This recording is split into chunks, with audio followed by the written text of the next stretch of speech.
ನಮಸ್ಕಾರ ಸ್ನೇಹಿತರೆ, ನನ್ನ ಯೂಟ್ಯೂಬ್ ಚಾನಲ್ ವೀಕ್ಷಕರಿಗೆ ನಾನು ಇವತ್ತು KSRTC ಮತ್ತು YUS ಸಾರಿಗೆ NWKSRTC ಇವುಗಳಲ್ಲಿ ಇವಾಗ ನಡೆತಿರ್ತಕ್ಕಂತಹ ದಾಖಲಾತಿ ಪರಿಶೀಲನೆ ಡ್ರೈವರು ಮತ್ತು ಡ್ರೈವರ್ ಕಮ್ ಕಂಡಕ್ಟ್ರು 2020 ಏನು ನೋಟಿಫಿಕೇಷನ್ ಆಗಿದೆ ಅಲ್ವಾ, ಇದರ ಬಗ್ಗೆ ಹಲವಾರು ಪ್ರಶ್ನೆಗಳನ್ನು ಕೇಳಿದ್ರಿ. ಹೆಚ್ಚು ತಮಗೆ ಕೆಲವು ಪ್ರಾಬ್ಲಮ್ಗಳು ಇದೆ ಅಂತ ಕಾಣಿಸುತ್ತೆ. ಅವುಗಳಿಗೆ ನನ್ನ ಕೆಲವು ಉತ್ತರಗಳು ನಾನು ಈ ರೀತಿ ಕೊಟ್ಟಿದ್ದೀನಿ.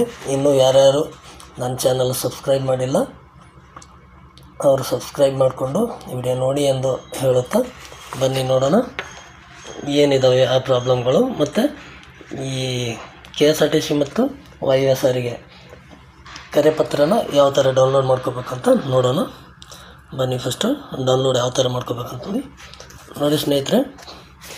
ಈ KSRTCಯಲ್ಲಿ ಯಾವ ಥರ ನೀವು ಕರೆಪತ್ರ ಡೌನ್ಲೋಡ್ ಮಾಡ್ಕೋಬೇಕಂತೇಳಿ ಫಸ್ಟು ಅಂದರೆ ಇದು ಯಾರಿಗೆ SMS ಬರುತ್ತೋ ಅವರು ಈ ಥರ ವೆಬ್ಸೈಟ್ಗೆ ಹೋಗಿ ಈ ಥರ ಡೌನ್ಲೋಡ್ ಮಾಡ್ಕೊಳ್ಳಿ. SMS ಬಂದಿಲ್ಲ ಅಂದರೆ ಕಾಯ್ತಾರೆ. ಯಾಕೆಂದರೆ ವಾರಕ್ಕೊಂದ್ಸಲ ಬೇರೆ ಬೇರೆ ಲಿಸ್ಟ್ ಬಿಡ್ತವ್ರೆ. ಅಂದರೆ ಎಲ್ಲರಿಗೂ ಒಂದೇ ದಿನ SMS ಕಳಿಸಿ ಎಲ್ಲರಿಗೂ ಒಂದೇ ಸಲ ಕರೆಪತ್ರ ಡೌನ್ಲೋಡ್ ಆಗಲ್ಲ. ಒಂದೊಂದು ವಾರಕ್ಕೊಂದ್ಸಲ ಇಂತಿಷ್ಟು ಜನ ಅಂತೇಳಿ ಅವರು ಫಿಕ್ಸ್ ಮಾಡಿರ್ತಾರೆ. ಅಂಥವ್ರಿಗೆ ಮಾತ್ರ ಡೌನ್ಲೋಡ್ ಆಗ್ತವೆ. ನಿಮಗೂ ಬರುತ್ತೆ, ಆದರೆ ಅವ್ರದ್ದು ಮುಗಿದ ಮೇಲೆ ನೆಕ್ಸ್ಟ್ ಮುಂದಿನ ವಾರ ಯಾರ್ಯಾರ್ದು ಸೀರಿಯಲ್ ನಂಬರಲ್ಲಿ ಬಂದಿರುತ್ತೋ ಆ ಥರ. ಆಮೇಲೆ ಕೆಲವೊಬ್ಬರೆಲ್ಲ ಕೇಳಿದರೆ ಸೀರಿಯಲ್ ನಂಬರ್ ಯಾಕೆ ಚೇಂಜ್ ಆಗಿದೆ ಅಂತೇಳಿ. ಯಾಕಂದರೆ ಇಲ್ಲಿ KSRTCಯಲ್ಲಿ ಡ್ರೈವರ್ ವೆರಿಫಿಕೇಷನ್ ಆಗ್ತಾಯಿಲ್ಲ. ಡ್ರೈವರ್ಗಳು ಕೂಡ ಅಪ್ಲಿಕೇಶನ್ ಹಾಕಿದ್ದಾರಲ್ವಾ, ಅದಕ್ಕೋಸ್ಕರ ಅವ್ರ ಅಪ್ಲಿಕೇಶನ್ ಬಿಟ್ಟು ನೆಕ್ಸ್ಟ್ ಡ್ರೈವರ್ ಕಮ್ ಕಂಡಕ್ಟರ್ ಹಾಕಿದವ್ರು ಇರ್ತಾರೆ ಅಂಥವ್ರದ್ದು ಇರ್ತವೆ. ಆಮೇಲೆ ಕೆಲವೊಬ್ರು ಏನು ಮಾಡಿರ್ತಾರೆ, ಅಪ್ಲಿಕೇಶನ್ ಹಾಕಿಬಿಟ್ಟು DD ಕಟ್ಟಿರಲ್ಲ. ಆ DD ಕಟ್ಟಿಲ್ಲ ಅಂತಂದರೆ ಅಂಥವು ಏನಾಗಿರ್ತವೆ, ರಿಜೆಕ್ಟ್ ಆಗಿರ್ತವೆ. ಅದಕ್ಕೋಸ್ಕರ ಸೀರಿಯಲ್ ನಂಬರ್ ಚೇಂಜಸ್ ಬರ್ತವೆ. ಬನ್ನಿ SMS ಯಾರ್ಯಾರಿಗೆ ಬಂದಿದೆಯೋ ಅಂಥವ್ರು ಯಾವ ಥರ ಡೌನ್ಲೋಡ್ ಮಾಡ್ಕೊಳ್ಬೇಕಂತೇಳಿ ನೋಡಿ ಸ್ನೇಹಿತರೆ. ಇಲ್ಲಿ ವೆಬ್ಸೈಟ್ ಇದೆ, ನೀವು ಫೋನಲ್ಲಿ ಅಲ್ಲಿ ಕಂಪ್ಯೂಟರಲ್ಲಿ ಈ ಥರ ಟೈಪ್ ಮಾಡಿ ಗೂಗಲಲ್ಲಿ KSRTCjobs.karnataka.gov.in ಅಂತೇಳಿ ಇದನ್ನು ಟೈಪ್ ಮಾಡಿ ನೀವು ಓಕೆ ಕೊಟ್ಟರೆ ಎಂಟ್ರ್ ಕೊಟ್ಟರೆ ಈ ಥರ ಪೇಜ್ ಓಪನ್ ಆಗುತ್ತೆ. ಈ ಥರ ಪೇಜ್ ಓಪನ್ ಆಗಿದ ಮೇಲೆ ನೀವು ಇಲ್ಲಿ ಕೊಟ್ಟಿದ್ದೀರಿ ನೋಡಿ,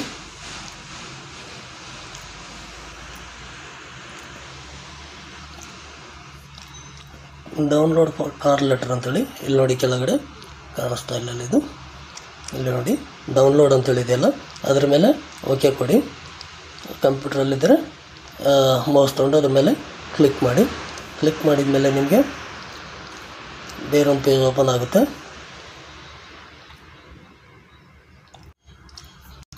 ನೋಡಿ ಈ ಥರ ಪೇಜ್ ಓಪನ್ ಆಗುತ್ತೆ. ಈ ಥರ ಪೇಜ್ ಓಪನ್ ಆಗಿದ್ಮೇಲೆ ನೀವು ಅಪ್ಲಿಕೇಶನ್ ಹಾಕೋ ಟೈಮಿಗೆ ನಿಮ್ಗೆ ಏನು ಒಂದು ರಿಜಿಸ್ಟರ್ ನಂಬರ್ ಬಂದಿದೆಯಲ್ಲ, ಅಪ್ಲಿಕೇಶನ್ ನಂಬರ್, ಅದು ರಿಜಿಸ್ಟರ್ ನಂಬರ್ ಒಂದೇ, ಅಪ್ಲಿಕೇಶನ್ ನಂಬರ್ ಅಂದರೆ ಒಂದೇ. ಇಲ್ಲಿ ನೋಡಿ ಈ ಬಾಕ್ಸಲ್ಲಿ ನಿಮ್ಮದು ರಿಜಿಸ್ಟ್ರೇಷನ್ ನಂಬರ್ ಹಾಕಿ, ಆಮೇಲೆ ಮತ್ತು ನಿಮ್ಮದು ಡೇಟ್ ಆಫ್ ಬರ್ತ್ ಯಾವುದಂದರೆ ಅಪ್ಲಿಕೇಶನ್ ಹಾಕೋ ಟೈಮಲ್ಲಿ ಏನು ಡೇಟ್ ಆಫ್ ಬರ್ತ್ ಕೊಟ್ಟಿರಲೋ ಅದೇ ಡೇಟ್ ಆಫ್ ಬರ್ತ್ ಹಾಕಿದರೆ ಕರೆಪತ್ರ ಡೌನ್ಲೋಡ್ ಆಗ್ತದೆ. ಕೆಲವೊಬ್ರು ಏನು ಮಾಡ್ಯವ್ರೆ, ಡೇಟ್ ಆಫ್ ಬರ್ತ್ ಬೇರೆ ಇದೆ, ಡಾಕ್ಯುಮೆಂಟ್ಸ್ ಡೇಟ್ ಆಫ್ ಬರ್ತ್ ಬೇರೆ ಇದೆ, ಅವ್ರು ಹಾಕಿ ಡೇಟ್ ಆಫ್ ಬರ್ತ್ ಬೇರೆ ಇದೆ. ಅದನ್ನು ಮುಂದೆ ಚರ್ಚೆ ಮಾಡೋಣ. ಮಾತ್ರ 10ನೇ ಮಾರ್ಕ್ಸ್ ಕಾರ್ಡ್ನಾಗ ಏನು ಡೇಟ್ ಆಫ್ ಬರ್ತ್ ಕೊಟ್ಟಿರ್ತಾರೋ ಅಪ್ಲಿಕೇಶನ್ ಹಾಕೋ ಟೈಮಲ್ಲಿ ಆ ಡೇಟ್ ಆಫ್ ಬರ್ತ್ ಇಲ್ಲಿ ಟೈಪ್ ಮಾಡಿ ಇಲ್ಲಿ ಡೌನ್ಲೋಡ್ ಅಂತೇಳಿದೆಯಲ್ಲ ಇದ್ರ ಮೇಲೆ ಕ್ಲಿಕ್ ಮಾಡಿ ನಿಮ್ಮ ಕರೆಪತ್ರ ಡೌನ್ಲೋಡ್ ಆಗುತ್ತೆ. ನಿಮಗೆ SMS ಬಂದು ನಿಮ್ಮದು ಕರೆಪತ್ರ ಇದು ಅಪ್ಡೇಟ್ ಆಗಿತ್ತು ಅಂದರೆ ಡೌನ್ಲೋಡ್ ಆಗುತ್ತೆ. ಇಲ್ಲಾಂದರೆ ನೆಕ್ಸ್ಟ್ ಇನ್ನೊಂದು ವಾರ ಕಾಯಬೇಕಾಗುತ್ತೆ, ಮುಂದಿನ ವಾರ ಬರುತ್ತೆ. ಮತ್ತು ಮುಂದೆ ನೋಡೋಣ. YUS ಸಾರಿಗೆ ಅವರು ಇಲ್ಲಿ ನೋಡಿ, YUS ಸಾರಿಗೆದಲ್ಲಿ ಯಾರ್ಯಾರು ಡ್ರೈವರ್ ಕಂಡಕ್ಟರ್ ಅಪ್ಲಿಕೇಶನ್ ಹಾಕಿದ್ದಾರೋ ಅವರು NWKSRTC.karnataka.gov.in ಅಂತೇಳಿ ಟೈಪ್ ಮಾಡಿ ಎಂಟ್ರಿ ಕೊಟ್ಟರೆ ನಿಮಗೆ ಈ ಥರ ಒಂದು ಇದು ಓಪನ್ ಆಗುತ್ತೆ, ಪೇಜ್ ಓಪನ್ ಆಗುತ್ತೆ. ಅದರಲ್ಲಿ ಈ ಥರ ಬಂದಿದೆ ನೋಡಿ, ವಾಯುವ್ಯ ಕರ್ನಾಟಕ ರಸ್ತೆ ಸಾರಿಗೆ ಸಂಸ್ಥೆ ಮುಖಪುಟ ಅಂತೇಳಿ ಇದ್ರ ಮೇಲೆ ಕ್ಲಿಕ್ ಮಾಡಿ. ಅದ್ರ ಮೇಲೆ ಕ್ಲಿಕ್ ಮಾಡಿದ್ರೆ ನಿಮಗೆ ಇನ್ನೊಂದು ಪೇಜ್ ಓಪನ್ ಆಗುತ್ತೆ ನೋಡಿ. ಈ ಥರ ಒಂದು ಪೇಜ್ ಓಪನ್ ಆಗುತ್ತೆ. ಈ ಥರ ಪೇಜ್ ಓಪನ್ ಆಗಿದಾಗ ನೀವು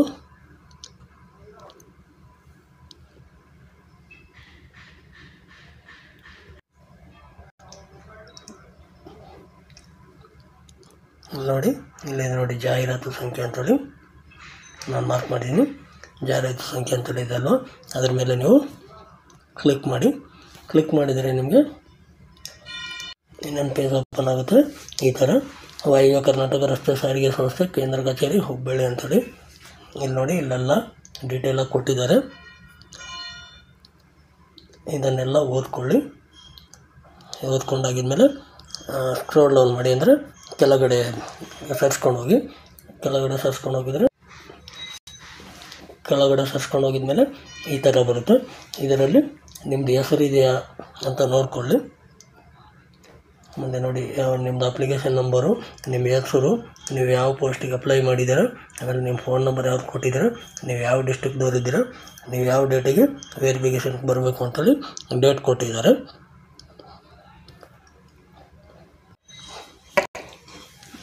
ಇದನ್ನು ನೀವು ಒಂದು ಪ್ರಿಂಟ್ ತಗೊಂಡು ನೇರವಾಗಿ ನಿಮ್ಮ ಒರಿಜಿನಲ್ ಡಾಕ್ಯುಮೆಂಟ್ಸ್ ತೊಗೊಂಡು ವೆರಿಫಿಕೇಷನ್ ಹೋಗ್ಬೋದು. ಯಾಕಂದರೆ ಇಲ್ಲಿ ಕರೆಪತ್ರ ಇನ್ನೂ ಡೌನ್ಲೋಡ್ ಆಗ್ತಿಲ್ಲ. ನಾನು ನಿನ್ನೆ ಕಾಲ್ ಮಾಡಿ ಕೇಳಿದ್ದೀನಿ, ಸಾಫ್ಟ್ವೇರ್ ಇನ್ನೂ ಅಪ್ಡೇಟ್ ಮಾಡ್ತಾ ಇದ್ದಾರಂತೆ. ಮುಂದಿನ ದಿನಗಳಲ್ಲಿ ಕರೆಪತ್ರ ಡೌನ್ಲೋಡ್ ಆಗ್ತವೆ. ಇವಾಗೇನು ತೊಂದರೆ ಇಲ್ಲ, ಇದೊಂದು ಪ್ರಿಂಟ್ ತೊಗೊಂಡು ಬಂದರೆ ವೆರಿಫಿಕೇಷನ್ ಆಗುತ್ತೆ ಅಂಥೇಳಿ. ಇನ್ನು ಕೆಲವೊಬ್ರು ಹೇಳಿದ್ರಿ ನಂದು ಅರ್ಜಿ ಫಾರಮಿಗೆ ಕಳೆದೋಗಿದೆ, ಡಿ ಕಟ್ಟಿದ್ದು ಚಲನು ಕಳೆದೋಗಿದೆ, ಹೆಂಗೆ ಮಾಡೋದು ಅಂತೇಳಿ. ಅಂತ ಏನು ತೊಂದರೆ ಇಲ್ಲ. ಇದರಲ್ಲಿ ನಿಮ್ಮದು ಹೆಸರು ಬಂದರೆ ಇದೊಂದು ಪ್ರಿಂಟ್ ತೊಗೊಂಡು ನಿಮ್ಮ ಒರಿಜಿನಲ್ ಡಾಕ್ಯುಮೆಂಟ್ಸ್ ತೊಗೊಂಡೋಗಿದ್ರೆ ವೆರಿಫಿಕೇಷನ್ ಆಗುತ್ತೆ ಅಂತ ಹೇಳಿದ್ದಾರೆ.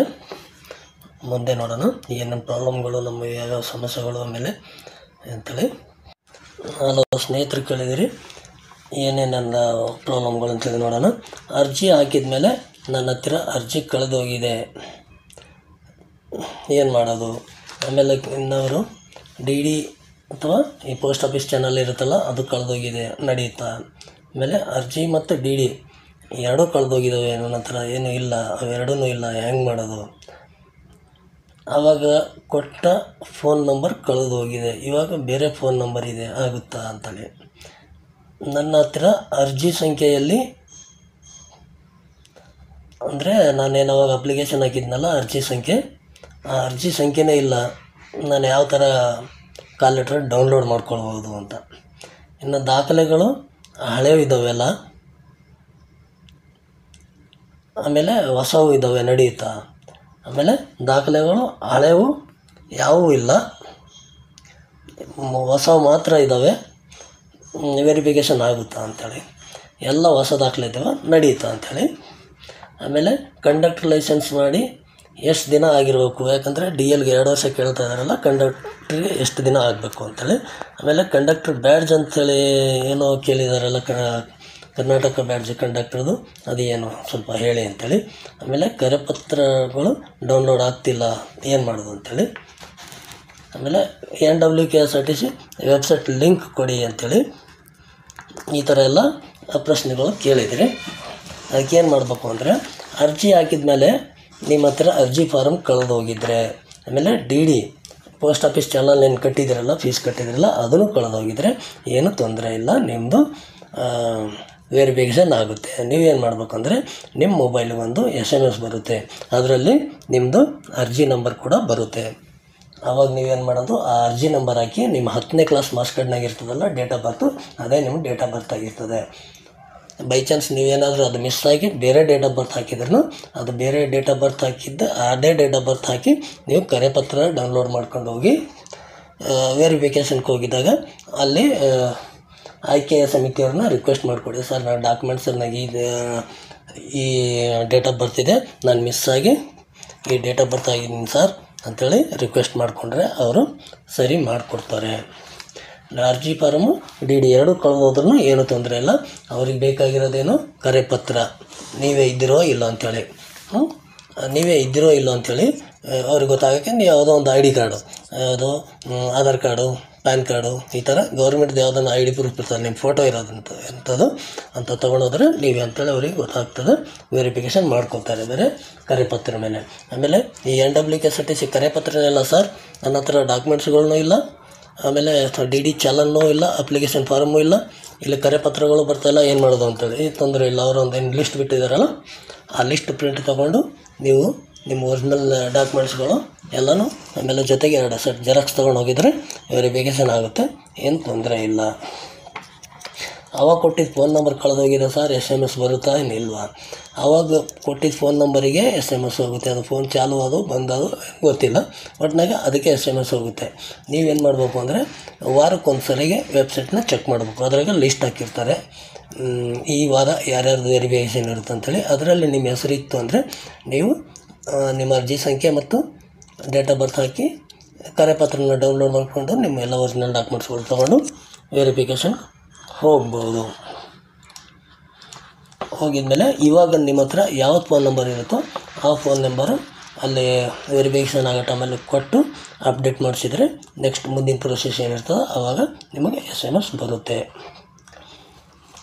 ನನ್ನ ಹತ್ರ ಅರ್ಜಿ ಸಂಖ್ಯೆ ಎಲ್ಲ ಏನು ಮಾಡೋದು ಅಂತೇಳಿ ಏನು ಕೇಳಿದಿರಲ್ಲ, ಅವರಿಗೆ ಫೋನಿಗೆ SMS ಬರುತ್ತೆ. ಫೋನ್ ನಂಬರು ಚೇಂಜ್ ಆಗಿದ್ದರೆ ನೀವು ವಾರಕ್ಕೊಂದ್ಸಲ ಲಿಸ್ಟ್ನ ಚೆಕ್ ಮಾಡ್ಕೋಬೇಕು. ಅಲ್ಲಿ ಹೆಸರಿದ್ದರೆ ನಿಮ್ಮ register number date of birth ಹಾಕಿ ಕರೆಪತ್ರನ ತಗೊಂಡು ಹೋಗ್ಬೋದು. ಸರ್ ದಾಖಲೆಗಳೆಲ್ಲ ಹಳೆವು ಯಾವುವೂ ಇಲ್ಲ, ಏನು ಮಾಡೋದು? ದಾಖಲೆಗಳು ಹಳೆವು ಯಾವುವೂ ಇಲ್ಲ. ಇಲ್ಲಿ ಒಂದು ಇಂಪಾರ್ಟೆಂಟ್ ನೋಡಿ, ಹಳೆ ದಾಖಲೆಗಳು ಏನು ಅಂದರೆ ಕನ್ನಡ ಮಾಧ್ಯಮ ಗ್ರಾಮೀಣ cost certificate, income certificate, DL, conductor licence, ಇವೆಲ್ಲ ಹಳೆವು ಏನಕ್ಕೆ ಕೇಳ್ತಾ ಇದ್ದಾರೆ ಅಂದರೆ ಅವರು ಅಪ್ಲಿಕೇಶನ್ ಕರೆದಿದ್ದು ಲಾಸ್ಟ್ ಡೇಟ್ ಯಾವಾಗ 2020ನೇ ಇಸ್ವಿಯಲ್ಲಿ. 2020ನೇ ಲಾಸ್ಟ್ ಡೇಟ್ ಏನು ಕರೆದಿದ್ರೆ ಅದ್ರೊಳಗಾಗಿ ನಿಮ್ಮ ಡಾಕ್ಯುಮೆಂಟ್ಸ್ಗಳು ಅವರಿಗೆ ಅವಾಗ ಕೊಡಬೇಕಾಗಿತ್ತಲ್ವ ನೀವು. ಸೊ ಅದು ಯಾವುದೋ ಕಾರಣ ಅಂತಗಳಿಂದ ವೆರಿಫಿಕೇಷನ್ ಆಗಿಲ್ಲ. ಇವಾಗ ವೆರಿಫಿಕೇಷನ್ ಕರಿತಾ ಇದ್ದಾರಲ್ವ, ಅದಕ್ಕೋಸ್ಕರ ನೀವು ಆ ಡೇಟಿನ ಒಳಗಾಗಿ ನಿಮ್ಮ ಡಾಕ್ಯುಮೆಂಟ್ಸ್ಗಳು ರನ್ನಿಂಗ್ ಇದ್ದವು ಅಂತ ಅವ್ರಿಗೆ ತೋರಿಸ್ಬೇಕು. ಕನ್ನಡ ಮಾಧ್ಯಮ ಗ್ರಾಮೀಣ ಇವು ನಡೀತಾವೆ, ಏನಂದರೆ ಅವಕ್ಕೆ ವ್ಯಾಲಿಡಿಟಿ ಏನು ಇಲ್ಲ ಅನ್ಕೋತೀನಿ. ಅವು 2013, 2014, 15, 16, 17, 18, 2020 ಲಾಸ್ಟ್ ಡೇಟ್ ಒಳಗಡೆ ಯಾವಾಗ ತೆಗೆಸಿದ್ರು ಅವು ನಡೀತಾವೆ ಕನ್ನಡ ಮಾಧ್ಯಮ ಗ್ರಾಮೀಣ. ಆಮೇಲೆ ಕ್ಯಾಸ್ಟ್ ಸರ್ಟಿಫಿಕೇಟ್ ಮಾತ್ರ ಆ ಲಾಸ್ಟ್ ಡೇಟ್ ಒಳಗಡೆ ನೀವು ತೆಗೆಸಿ ಇದ್ದಿದ್ದು ಅದೊಂದು ಜೆರಾಕ್ಸ್, ಒರಿಜಿನಲ್ ಸಿಕ್ಕಿಲ್ಲ ಅಂದರೆ ಜೆರಾಕ್ಸ್ ಕೊಟ್ಟರೆ ನಡೆಯುತ್ತೆ. ಜೆರಾಕ್ಸ್ನೂ ಇಲ್ಲ, ಏನೂ ಇಲ್ಲ ಸರ್, ಹೆಂಗೆ ಮಾಡೋದು ಅಂತಂದರೆ ನಿಮಗೆ ಮೋಸ್ಟ್ಲಿ ಅದು ಕ್ಯಾಟಗಿರಿಯಲ್ಲಿ ಸೆಲೆಕ್ಷನ್ ಆಗೋಲ್ಲ, ಜನರಲ್ದಾಗಿ ಕನ್ಸಿಡರ್ ಮಾಡ್ಕೋತಾರೆ.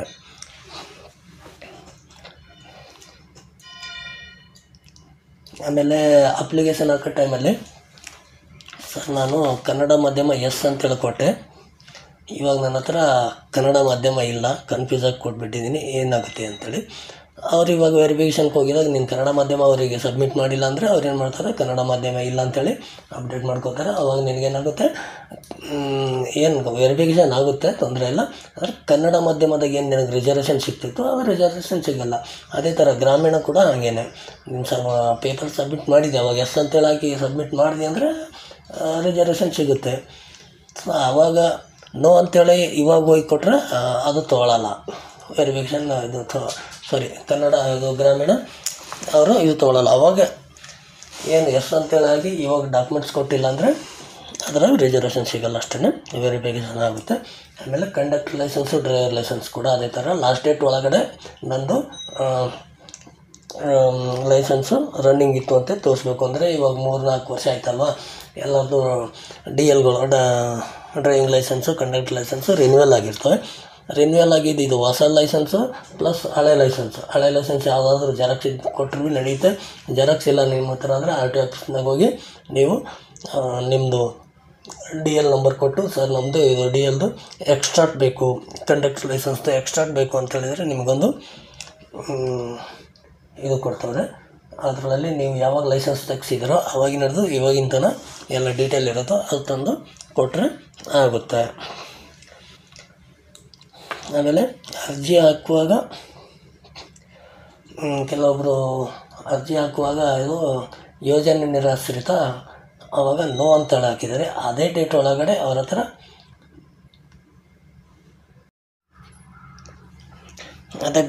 ಅವ್ರದ್ದು ಸರ್ಟಿಫಿಕೇಟ್ ಇತ್ತು, ಇವಾಗ ಕನ್ಸಿಡರ್ ಮಾಡ್ತಾರಂತ ಖಂಡಿತವಾಗೂ ಮಾಡೋಂಗಿಲ್ಲ. ಅವಾಗ ಅಂತೇಳಿ ಹಾಕಿದ್ರೆ ಮಾತ್ರ ಮಾಡ್ತಾರೆ, ಇಲ್ಲಾಂದರೆ ಇಲ್ಲ. ಇನ್ನೂ ಈ ಮಾಹಿತಿ ಎಲ್ಲರಿಗೂ ನಾನು ಅರ್ಥ ಆಗಿದೆ ಅಂತ ತಿಳ್ಕೊಂಡಿದ್ದೀನಿ. ಸೊ ಇನ್ನೂ ಏನಾದರೂ ನಿಮ್ಮ ಡೌಟ್ಗಳಿದ್ರೆ ಕಾಮೆಂಟಲ್ಲಿ ಕೇಳಿ, ನಾನು ಅದಕ್ಕೆ ಆನ್ಸರ್ ಮಾಡ್ತಿದ್ದೀನಿ. ಯಾರ್ಯಾರು NWKSRTC ಇದು ಕೇಳ್ತಾ ಇದ್ದೀರೋ ಅದು ಲಿಂಕ್ ಇಲ್ಲಿದೆ, ಇನ್ನೂ ಅಪ್ಡೇಟ್ ಆಗಿಲ್ಲ. ಅಪ್ಡೇಟ್ ಆಗಿದ ತಕ್ಷಣ ನಿಮ್ಗೆ ಕರೆಪತ್ರ ಡೌನ್ಲೋಡ್ ಮಾಡ್ಕೊಳ್ಳೋಕೆ ಆಪ್ಷನ್ ಬರ್ತದೆ. ಇವಾಗ ಸದ್ಯಕ್ಕೆ ಲಿಸ್ಟ್ ಮಾತ್ರ ತೊಗೊಂಡು ಹೊಲಕ್ಕೆ ವ್ಯವಸ್ಥೆ ಮಾಡಿಕೊಟ್ಟಿದ್ದಾರೆ. ಈ ಲಿಂಕ್ ನೀವು ಕ್ಲಿಕ್ ಮಾಡಿದರೆ ಇಲ್ಲಿ ಮಾರ್ಕ್ ಮಾಡಿದ್ದು ನೋಡಿ, ಕ್ಲಿಕ್ ಮಾಡಿದರೆ ನೀವು ಅದರೊಳಗೆ ಹೋಗಿ ಆಮೇಲೆ ನೆಕ್ಸ್ಟು ಈ ಲಿಂಕ್ ಮೇಲೆ ಕ್ಲಿಕ್ ಮಾಡಿ ನಿಮ್ಮ ಲಿಸ್ಟ್ ಬರುತ್ತೆ. ಆ ಲಿಸ್ಟನ್ನು ಪ್ರಿಂಟ್ ತೊಗೊಂಡು ನೀವು ವೆರಿಫಿಕೇಷನ್ಗೆ ಹೋಗ್ಬೋದು. ಇದು ನಿಮ್ಗೆ ಅರ್ಥ ಆಗಿದೆ ಅಂತ ತಿಳ್ಕೊಂಡಿದ್ದೀನಿ. ನಿಮ್ಮ ಸ್ನೇಹಿತರು ಯಾರ್ಯಾರು ಇದ್ದಿರ್ತಾರೋ ಹೊಸಬರು ಅವರಿಗೆಲ್ಲ ಇದನ್ನು ಕಳಿಸ್ಕೊಡಿ, ಅವರು ಪ್ರಾಬ್ಲಮ್ಗಳು ಕ್ಲಿಯರ್ ಮಾಡ್ಕೊಳ್ಳಿ ಅಂತ ಹೇಳುತ್ತಾ, ಇನ್ನು ಯಾರ್ಯಾರು ಸಬ್ಸ್ಕ್ರೈಬ್ ಮಾಡಿಲ್ಲ ಸಬ್ಸ್ಕ್ರೈಬ್ ಮಾಡ್ಕೊಳ್ಳಿ ಅಂತ ಹೇಳುತ್ತಾ ಧನ್ಯವಾದಗಳು.